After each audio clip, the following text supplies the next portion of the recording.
When I graduated high school, I went to, many of y'all know this, but I went to LSU for 3 years. I was studying electrical engineering.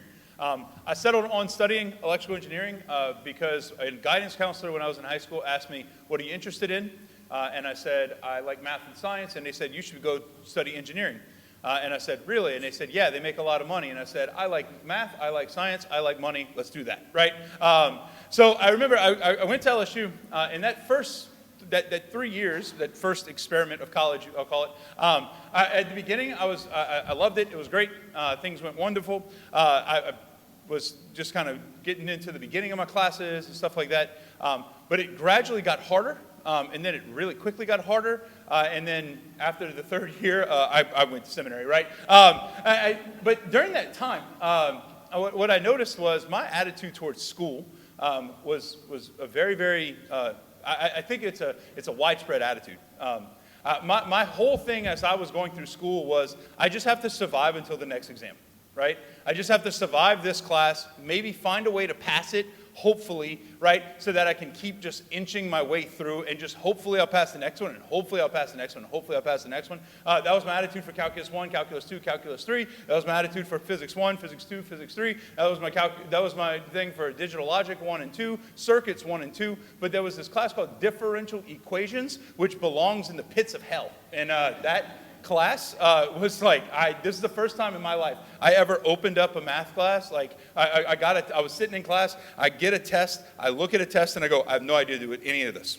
And I had studied. I made a 48 on that exam, and that was with the curve. I remember after my second test, which was a 52, I'm saying all this because my mom and dad are not at Mass. They were at Mass this morning. I was not letting them know. But my first test was a 48. My second test was a 52. And I remember I went and asked the professor, I was like, what do I have to pass this class? And his response to me was, I'm sorry. And I was like, cool, you'll never see me again, right? But my attitude towards engineering, my attitude towards education at that time was very simple. It was just survive and advance, right? I just need to pass so I can get to the next class. I just need to pass so I can get to the next class, right? I was just trying my best, like the minimum, right? I wasn't trying to make an A. I wasn't trying to make the dean's list.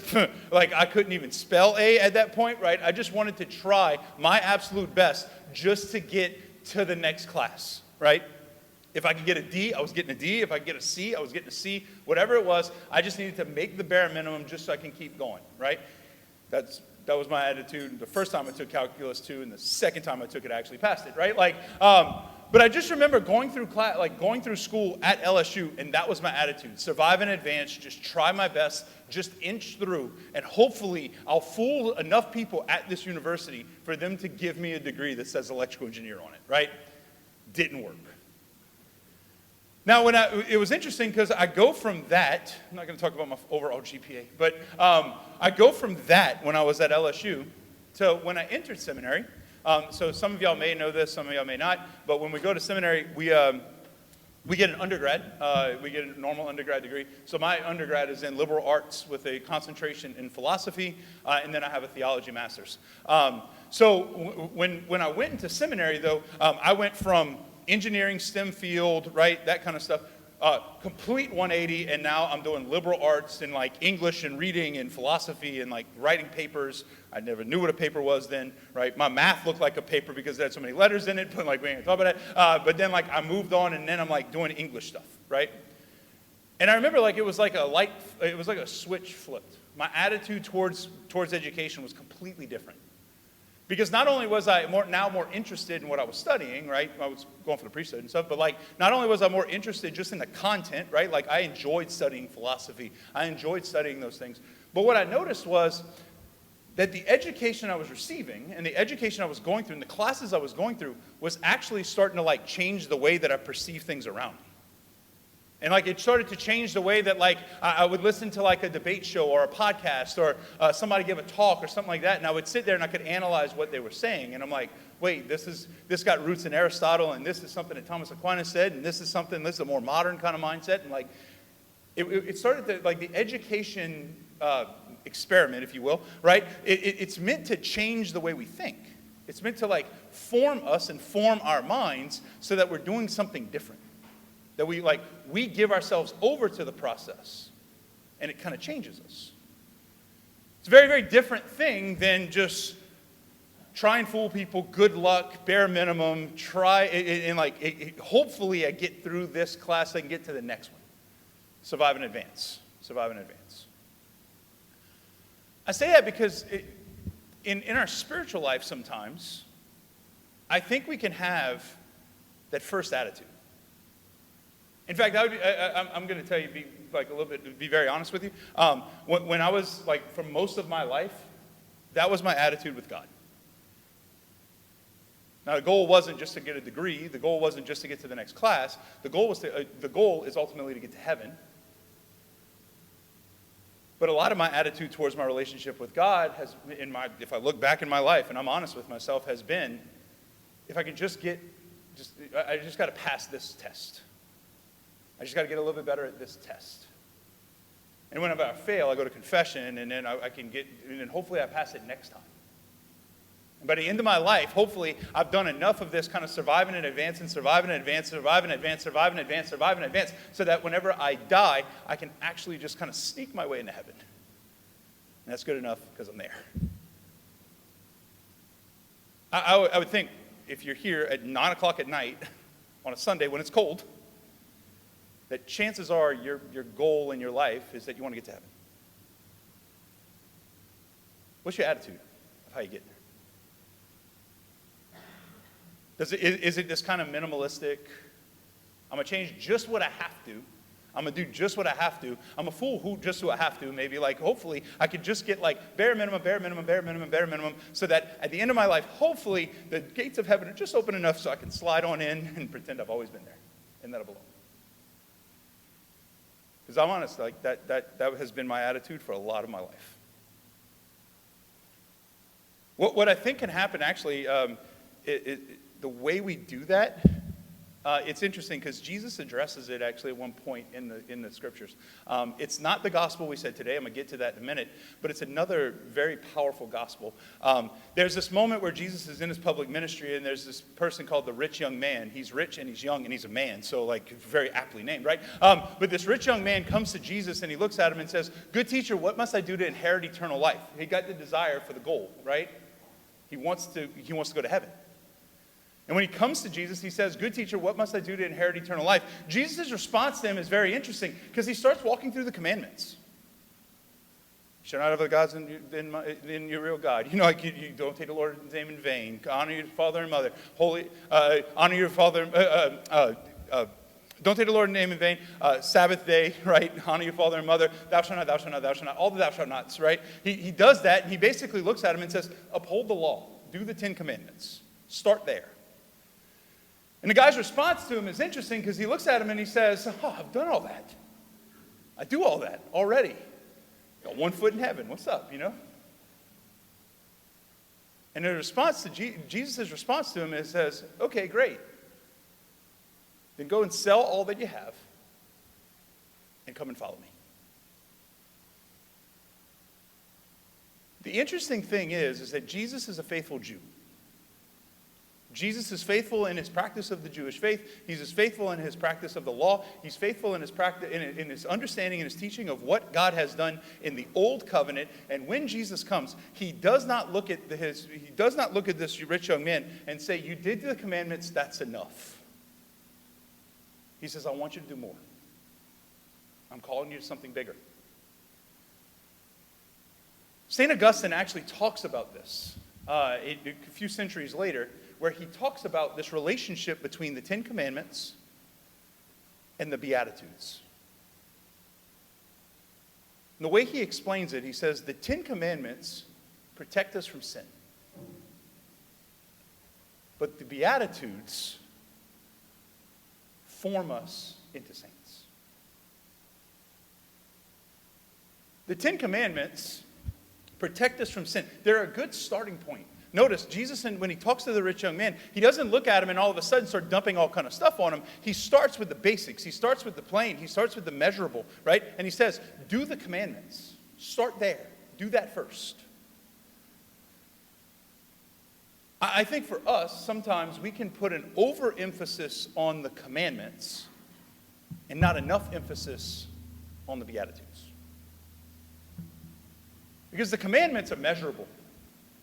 The commandments are observable. They're explicit. They tell you exactly what you need to do.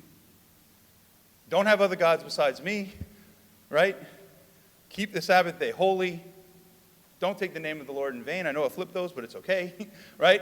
Honor your father and mother. You shall not kill. You shall not, you shall not, you shall not, you shall not, you shall not, right? Like all of this kind of stuff. The commandments are a good way for us to start. They're a good starting point for us.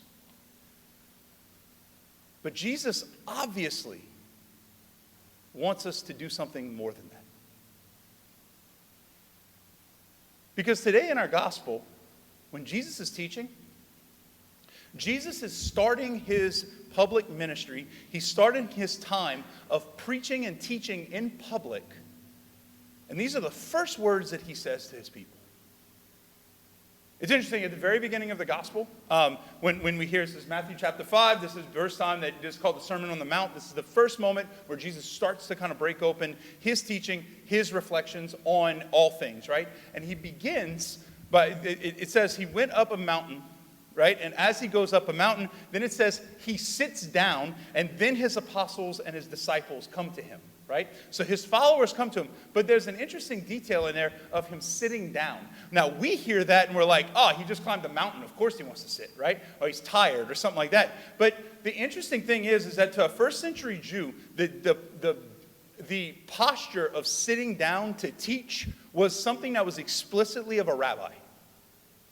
In the synagogues on the Sabbath, when a rabbi would teach, they would sit down to teach, right? If you've ever gone to an ordination or if you've ever gone to a mass with a bishop, there are times that a bishop will sit down and he'll give the homily, right? In the Catholic Church, in both St. Francis and Homa, our cathedral, St. Joseph Co-Cathedral right here in Thibodeau, if you walk in, there is a chair that is just associated with the bishop because that chair is called the cathedra, and it's a sign of the bishop's authority.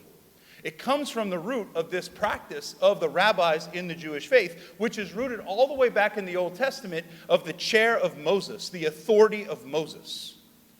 That the sign of the chair that they sat in was the sign of their authority and their authoritative teaching.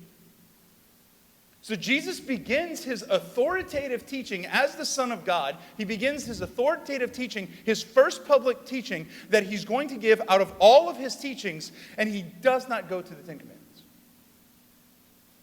He does something different. You feel like if he would, the first thing out of his mouth seems like it should be the most important thing. And the first thing that comes out of his mouth is the Beatitudes. Now, I'll be honest, I went to Catholic school for 10 years, from preschool 3 to 8th grade, right? And the Beatitudes for us was the other list of things that you had to learn to get right on the test. And I sucked at it, right? Right? But the thing is that when we understand what Jesus is doing here, he's calling us to something bigger than just the thou shalt nots. Our faith is not a faith of thou shalt nots. Let me say it again. Our faith is not simply a faith of thou shalt nots. Our faith is bigger than just the bare minimum. Ten Commandments, great place to start. 10 Commandments, great intro. But 10 Commandments of the Old Covenant. Our faith is not a faith simply of thou shalt nots. It's characterized that way in the world, but it's more than that. So when we look at the Beatitudes, like we can look at them, for example, look at the first one.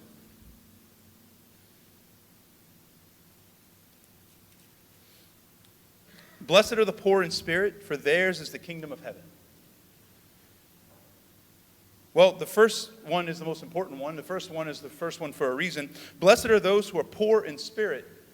When we hear about this phrase of being poor in spirit, theirs is the kingdom of heaven, we hear about this idea of being poor in spirit. It's being small, interiorly small, right? The spirit, interior, small, poor, like little, right? So it's being interiorly small, right? It's when we recognize that we are small before God. There is a God, I'm not him. God is God, I am not. Another way we can say this is humility. Jesus is saying, when blessed are those who are poor in spirit, for theirs is the kingdom of heaven, he's saying, be small before me. Be small before my Father. Recognize who God is. And recognize that you're not him. Because true humility is recognizing God is God, I am not. God is huge. God is massive. God is eternal. God is infinite. And I am tiny. I mean, even though I might be better, or this person might be better than me in certain ways, before God, the difference is insignificant, and we're both tiny. We're both small. We're both poor. Blessed are the poor in spirit. Theirs is the kingdom of heaven. First step, as Augustine says, right? You want to be the Ten Commandments push us or protect us from sin. But the Beatitudes form us into saints. Any spiritual writer in the Catholic Church over the last 2,000 years that is worth anything has said that the first step in holiness is humility. God is God, I am not. Second one. Blessed are they who mourn, for they will be comforted. Now we could read that and we could say, oh, mourn at bad things, mourn at sad things, mourn at evil, mourn at all this stuff. But it's more so, blessed are those who mourn for what we have done. For the ways we have fallen. For they will be comforted. Namely, Jesus is saying, right, blessed are they who mourn. Blessed are the repentant. Blessed are us who feel guilt for what we have done. Who repent for what we have done. For we'll be comforted. Jesus is continuing the same preaching that his cousin John the Baptist did. He continues this teaching. He continues this preaching because it's an important second step. God is God, I am not, and I've fallen. And I need to repent. Every one of us here has done. We can go through every one of these tonight, but I don't want to keep you here until 2 o'clock in the morning, right? But we could go through every one of these because the reality is the Beatitudes can legitimately, each one of these can be a homily in and of itself. They're rich places of being able to reflect. Because what it is that it's Jesus' mission statement. It's Jesus' formula, if you will, for how we become saints, for how we become like him. Blessed are the humble. Blessed are the repentant, the restrained. Blessed are those who desire holiness. Blessed are those who love your neighbor. Blessed are those who are detached, pure of heart, for they shall see God. The pure of heart, detached from the things of the world. Blessed are the peacemakers. Blessed are those who act like Christ. And then finally, blessed are they who are persecuted for the sake of righteousness, for theirs is the kingdom of heaven. We want to look like Christ, want to act like Christ, want to sound like Christ, want to be with Christ. If we want to live a life that's a life of flourishing, a life of fulfillment, a life that is more than just trying to get from bare minimum to bare minimum to bare minimum, but a life where we give ourselves over to something and it changes us, guess what's going to happen? Is that we might get to heaven one day, right? We might get to experience the joys and the grace of the resurrection of Easter Sunday, but we're going to have to go through a Good Friday to get there. And there's suffering. If Christ went through it, we'll follow him. The cross is not a negotiable. So blessed are those who are persecuted. And blessed are you when they persecute you and insult you and utter every kind of evil falsely because of me. Rejoice and be glad, for your reward will be great in heaven. You You see, the interesting thing is that when we look at the Beatitudes, Jesus is giving us, from the very, very beginning, he's giving us the formula, right? He's giving us the answers to the test. He's telling us where he's going to go. He's telling us how we're called to live. And he doesn't just say it. He doesn't just lay it out there. He doesn't just say, it's step 1, step 2, step 3, step 4, step 5, 6, 7, 8. He doesn't do that. He looks at us and he says, I'm going to tell you how it is that you want to grow in holiness, you want to become a saint, you want to live a life that's flourished, that's fulfillment. Then guess what? I'm going to walk it myself. Jesus calls his shot today. And he says, this is the way I'm going. And I want you to follow me. This is the way that I'm going to walk. And I want you to come along for the walk. Come along for the journey.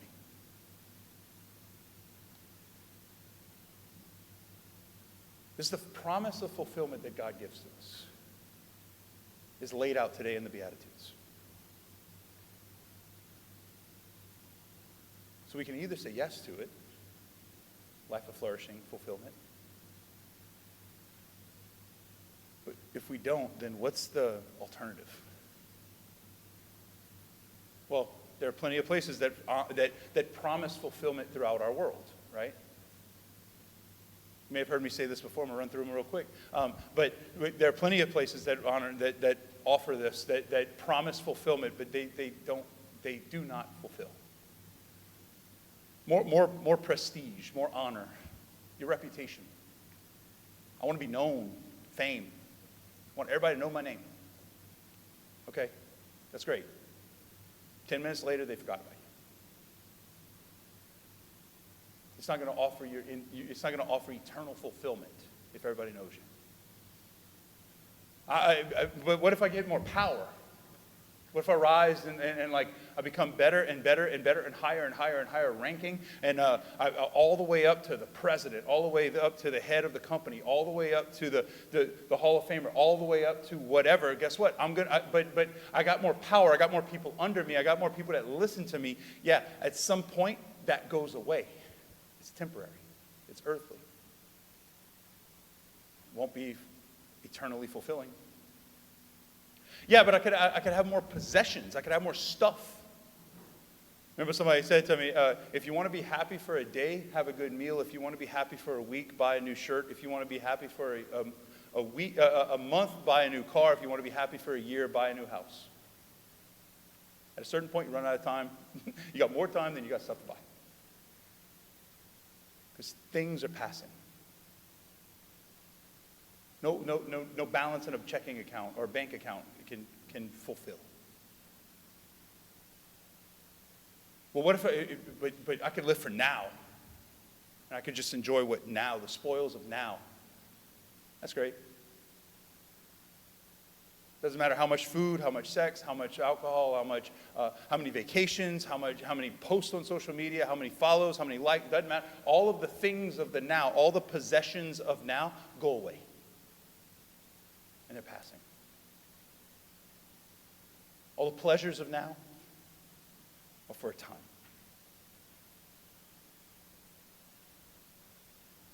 So we can give over to the mirage and the empty promises that the world has for fulfillment,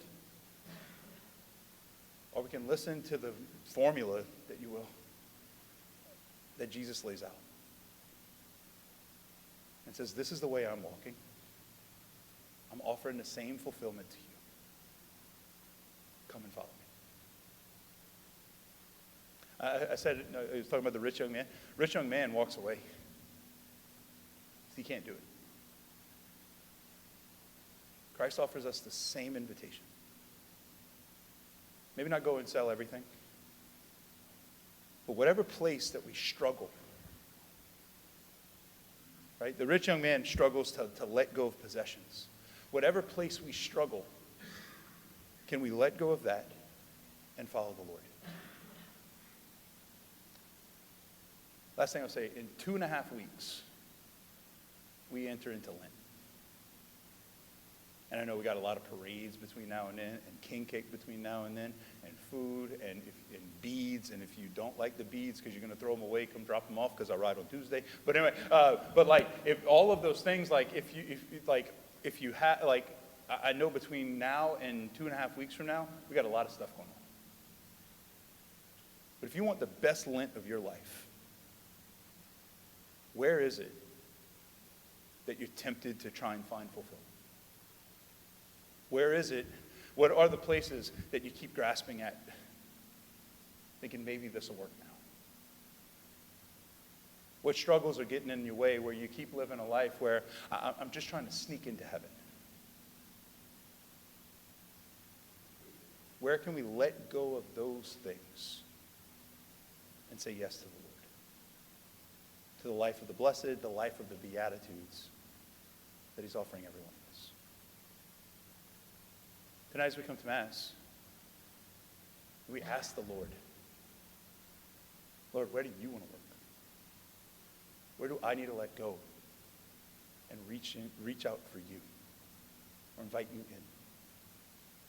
As we come to Mass tonight, and we say yes to him in the life that he's offering to us, a life of beatitude.